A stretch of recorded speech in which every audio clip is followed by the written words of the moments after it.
مش عشان أهل المريخ وأهل الزهرة بيتكلموا نفس اللغة فده معناه إنهم يقصدوا نفس الحاجة. في الحقيقة الرجالة والستات بيتكلموا لغة مختلفة تماما عن بعض. يعني إيه الكلام ده؟ ده اللي هنفهمه في الفيديو بتاعنا النهاردة في شرح كتاب الرجال من المريخ والنساء من الزهرة. السلام عليكم ورحمة الله وبركاته، أهلا بيكم في قناة شرحولوجي، القناة اللي هنفهم بيها الأفكار بشكل مختلف. خلينا في البداية نتكلم عن الزهريات. كلام الستات دايما بيبقى مليان بالمجازات والتعبيرات وصيغ المبالغة، لكن في الحقيقة هما ما بيكونوش يقصدوا أغلب الكلام اللي بيقولوه. زي إن يبقى في خلاف بين الطرفين فالست مثلا تقول أنت عمرك ما عملتيه اللي أنا عاوزاه، أو أنت دايما بتنفذ اللي في دماغك بس. هنا اللي بيوصل الراجل ترجمة حرفية لكلام الست، وإنها بتنسى أي حاجة عملها ليها قبل كده مقابل موقف واحد بس حصل. ويبدأ الراجل يشوف الست إنها ما بتقدرش أي حاجة بيعملها، وإن هو مهما عمل هي مش هتشوف ده. لكن في الحقيقة كلمات الست اللي بتبقى زي أبدا ودايما وعمرك كلها كلمات ما بتعبرش غير عن مشاعر الست في اللحظة دي، وهي ما تقصدش بيها أي حقيقة. فلو الراجل ما فهمش النقطة دي عمره ما هيفهم لغة الست. خلينا ناخد مثال تاني يوضح لنا رؤية أكتر ونفهم منه إزاي أهل المريخ يترجموا لغة أهل الزهرة صح. لما الست تقول مثلا إحنا ما بقيناش نخرج خالص، هنا الراجل ممكن يرد بس إحنا لسه خارجين من أسبوع. هنا الراجل ما ترجمش كلام الست، هو خد الكلام زي ما هو، طالما هي قالت كده يبقى ده اللي هي تقصده. في حين إن هو لو ترجم الكلام للغة أهل المريخ يفهم إن هي بتقول أنا حاسس إن أنا عاوز أخرج ونقضي وقت سوا، لأن بحس إني مبسوطة لما بكون معاك، فإيه رأيك نخرج النهاردة؟ هنا الرجالة ممكن تستغرب، لما هي عايزة كده ومشاعرها كده ليه ما بتقولش كده ببساطة؟ هي دي النقطة، إن دي طريقة تفكير وكلام الزهريات، فأنت لو حاولت تغيرها مش هتعرف ببساطة، بل إنك هتعيش معاهم في مشاكل بس. فالصح إنك تتقبل وتفهم طريقتهم وتتعامل معاها صح. كمان يا صديقي أهل المريخ مش ملايكة، بالعكس إحنا جايين لهم دلوقتي وهنتكلم عنهم. خلينا نروح على الجانب التاني لأهل المريخ. هنا مشكلة الراجل بقى مش في إنه بيعبر بطريقة مختلفة، مشكلته إنه ما بيعبرش خالص. الرجالة والستات بيعالجوا المعلومات بطريقة مختلفة.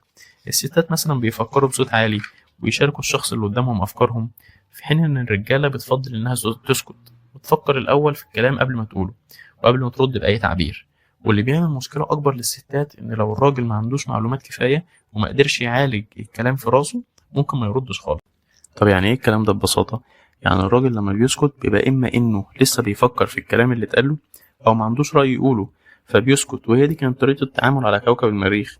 في حين إن الست بتفهم سكوت الراجل دوت على إنه عدم اهتمام أو إنه شايف إن كلامها مش مهم فما بيردش عليه، ويبدأ يتكون في دماغها أفكار زي إن ده بطل يحبني أو إنه عاوز يسيبني، أو الفكرة الأسوأ على الإطلاق اللي هي أنا مستحقش الحب، ودي اللي اتكلمنا عليها في الفصل اللي فات. لو الست وصلت لها بتكون في مرحلة وحشة جدا. وفي لحظات سكوت الراجل لازم الست تفكر في كلامنا عن أهل المريخ وعن الكهف بتاعهم، وإن الراجل لما يكون متضايق أو بيعاني من ضغوط بيلجأ ببساطة للدخول في الكهف بتاعه ويقلب الأفكار في دماغه في صمت. عشان كده دايما بتلاقي الناس اللي بتتكلم في العلاقات بتقول للست إن بلاش تكلمي الراجل أول ما يرجع من شغله وخليكي داعمة ليه بس وبلاش تشغليه بأفكار تانية، لأن في الحقيقة ده أكتر فترة بيكون الراجل محتاج فيها إن هو يسكت وإنه يدخل الكهف بتاعه. وأكتر حاجة غلط ممكن تعملها الست في الوقت ده هي إنها تروح ورا الراجل في الكهف بتاعه. وفي الوقت ده ممكن يحصل الحوار بين الراجل والست، زي إن الست مثلا تبقى شايفة الراجل متضايق فتسأله تقوله إيه اللي مضايقك، فيرد يقولها مفيش حاجة متقلقيش. رغم كده الست بتكون شايفة إن هو متضايق فعلا فتبدأ تسأله أسئلة أكتر، تقول مثلا في حاجة حصلت في الشغل، طب عاوز تحكي لي حاجة؟ فيرد يقولها بكل بساطة لأ، قلتلك مفيش حاجة. وتفضل الست تعيد وتكرر في الأسئلة لحد ما يحصل انفجار وتتشكل مشكلة بينهم من لا شيء. وفي الحقيقة إن كل ردود الراجل اللي فاتت دي على كلامها كانت تحذيرات منه، بيقول فيها الراجل بشكل ضمني إن هو في الكهف بتاعه دلوقتي والمفروض إن الست تبعد عنه. فلازم الست تفهم إن دي طريقة تفكير الرجالة وإن دي طريقة تفكير أهل المريخ مع المشكلات ولازم تتقبلها. طب في الآخر زي ما اتعودنا بعد ما عرفنا المشكلة وفهمناها وفسرناها دلوقتي إننا نعرف الحل. والحل في المشكلة دي بيبقى في مجموعة من النصايح، جزء منها للرجالة وجزء للستات. في البداية خلينا نتكلم عن النصايح اللي للستات. أول حاجة لازم الست تفتكر إن الرجالة ما بتحبش التعاطف. الراجل بيفضل إن هو لما يمر بمشكلة إنه يحس إنه قد المشكلة دي وإنه قادر يحلها، فما تديش تعاطف غير مطلوب للرجال، لأن الراجل ممكن يحس إن ده في نوع من الإهانة ليه. طب أنا كست دلوقتي أقدر أقدم نصيحة للراجل أو أساعده إزاي؟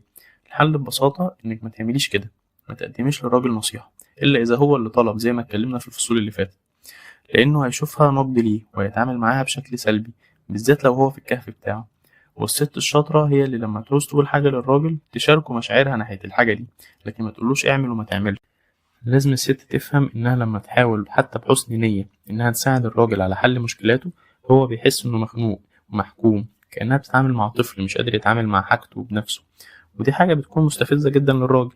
فسيب الراجل في كهفه وما تديلوش نصايح أو تحاول تستخرجي منه معلومات، ولكن اديله بس الدعم، دعم غير مشروط، وخليك متأكدة إن هو بعد شوية من نفسه هيخرج من الكهف بتاعه وهيجي يكلمك. في النقطة دي مهم برضو إن الراجل يطمن الست إن هو هيرجع تاني ويخرج من الكهف بتاعه ويكلمها، وإنه بس محتاج شوية وقت مع نفسه وهيرجع يكلمها تاني.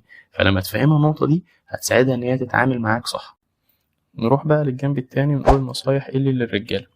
الراجل لما بيسمع شكاوي الست بيحس إنها بتلومه على المشاكل دي، أو إنه متهم بشكل أو بآخر عن مشكلها، وده بسبب عدم فهمه لطبيعة الستات أو لطبيعة الزهريات، وإنهم بيحكوا لمجرد مشاركة المشاعر، وإن دي طريقتها في التعبير.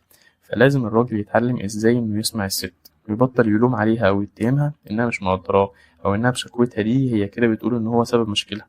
حاول إنك تتعلم فن الإنصات، وإن أهم النقط في الفن ده هي إنك تدي فرصة للي قدامك إنه يتكلم، وتكتفي أنت بشوية تعبيرات وإيماءات بس مع كلامه، زي إنك تقول له فاهمك وإيه كمان عايز تقول إيه تاني. الطريقة دي سحرية، ومجرد ما الست تحس إنها مسموعة هتبدأ تحس بتحسن وتشكر الراجل على سماعه ليه. في النقطة دي برضو مهم إن الست تفهم إنه من الصعب على الراجل إن هو يسمعها من غير ما يحس إن هو بيتلام أو يحس بمشاعر سلبية. فمهم إن الست تشكره على سماعه ليها، وتفهمه إن هو لما سمعها هو كده ساعدها وإنها حست بتحسن، وتقدر له ده. ودي حاجة تساعد الراجل إن هو بعد كده يقدر يسمعها بشكل أحسن. بس دي كانت نهاية الفيديو بتاعنا النهاردة. أتمنى إن هو يكون عجبكم وإنكم تكونوا استفدتوا وفهمتوا اللغة بتاعتكم وبتاعت الطرف التاني صح، وإزاي تستغلوا اللغة دي لمصلحتكم وتستفادوا منها لتحسين علاقتكم ببعض. متنسوش تعملوا لايك وسبسكرايب للقناة، وتخشوا تشوفوا باقي الفيديوهات وتشوفوا السلسلة كاملة. سلسلة جميلة جدا وهتفيدكم جدا وهتطور علاقتكم جدا بالطرف التاني.